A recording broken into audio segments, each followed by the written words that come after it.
The Barracuda, our deep-sea exploration submersible, groaned and strained under the relentless pressure of 8,000 meters.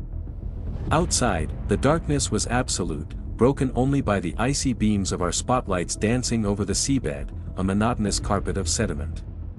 I was Dr. Elias Vance, a marine geologist, and my team consisted of Lena, the chief engineer who kept this metal can running with the stubbornness of a coral reef, and Kale, the sonar specialist, with his strange and invaluable ability to feel underwater anomalies. The official mission from the Solaris Corporation was to map geothermal resources in a newly discovered trench. The unofficial one, and the one that truly consumed us, was to investigate a seismic anomaly that had been coming from the abyss's depths for months.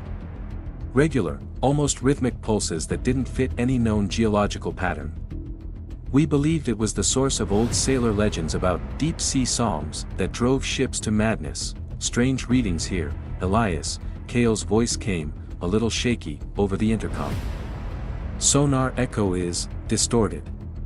It's like the water itself is bending in on itself. Lena, ever pragmatic, frowned at the monitors.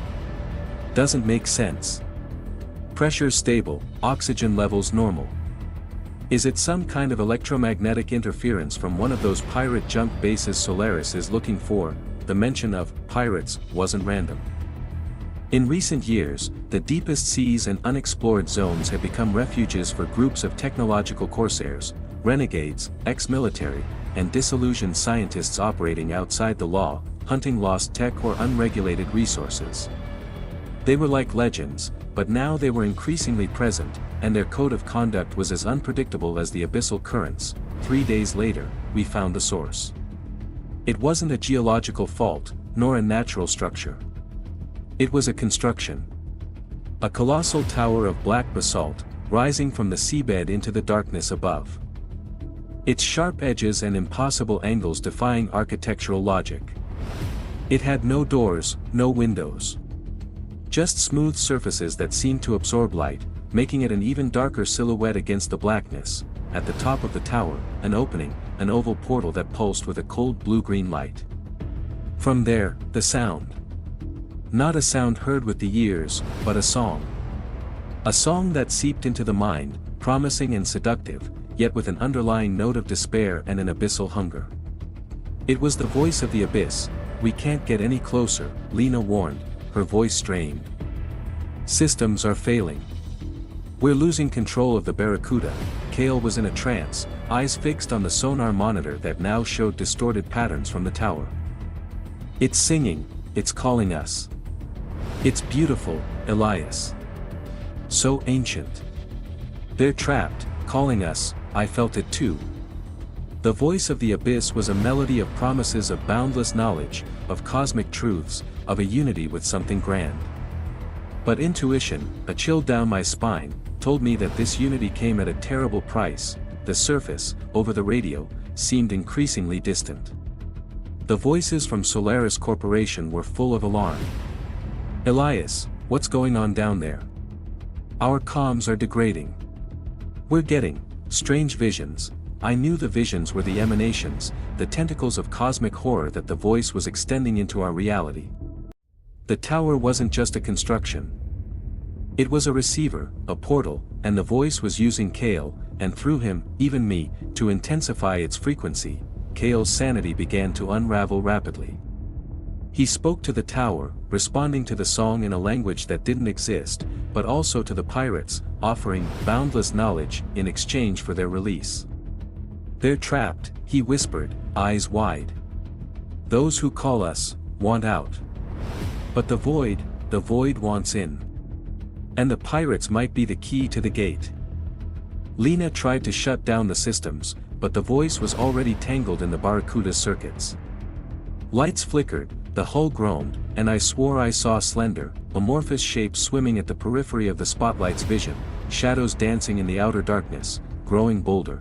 Then, the truth hit me with the force of an earthquake. The tower was not the prison, it was the key. And the song was not a call to escape, but a containment.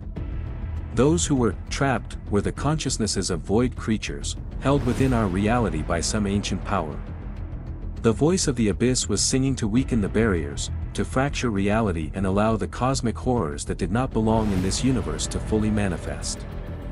And the pirates, in their greed, were perfect targets. There was still hope. If the song was the key to liberation, perhaps discord was the key to containment. I had to turn the voice's harmony into chaos, sealing the rift it was opening. And I had to do it before the pirates, lured by what they'd think was immeasurable technology, opened the door completely. I ordered Lena to prepare a sonar system overload, a massive psychic discharge channeled through Kale's abilities. She hesitated, her rational mind battling despair and fear of the pirates. Kale was convulsing, his mind torn by the song and the promise of liberation. "Do it, Lena!" I yelled, my own mind on the brink. "It's our only chance. We have to silence them. And we need a distraction for the pirates." With trembling hands, Lena activated the overload. A wave of pure energy erupted from the Barracuda, not just into the tower's portal and Kale's mind, but also as a chaotic interference pulse into the pirates' submersible systems. The song, once a mesmerizing melody, transformed into a sharp, excruciating shriek, a cry of pain and fury that nearly shattered me, but also reverberated in the pirates' sonars as a deafening noise. The tower shuddered. And the blue-green light from the portal began to flicker, weakening. The shadows outside recoiled into the darkness. The song ceased. A deadly silence, even heavier than the water pressure, fell upon us. Above, the pirate signatures were chaotic, their navigation and sonar systems disoriented by the chaotic pulse Lena sent. They didn't attack us, they fled, realizing they had stumbled upon something far beyond treasure. Kale was unconscious, blood trickling from his nose and ears, but alive. Lena looked at me with horror and a glimmer of respect.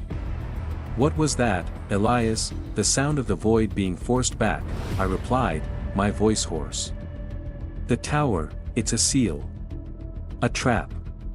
And the pirates just gave us the opening we needed." Our rescue mission came days later. We reported total equipment failure and pressure-induced illusions, a more believable story than the truth. No one on the surface fully believed it, but they couldn't disprove it either. Kale was admitted to a mental health institution, unable to fully recover, but at least safe from the song. Lena retired from deep-sea exploration, plagued by nightmares she couldn't describe, but free from the obsession. I, however, couldn't retire. I was the only one who knew the full truth. The tower was there, silenced for now, but not destroyed.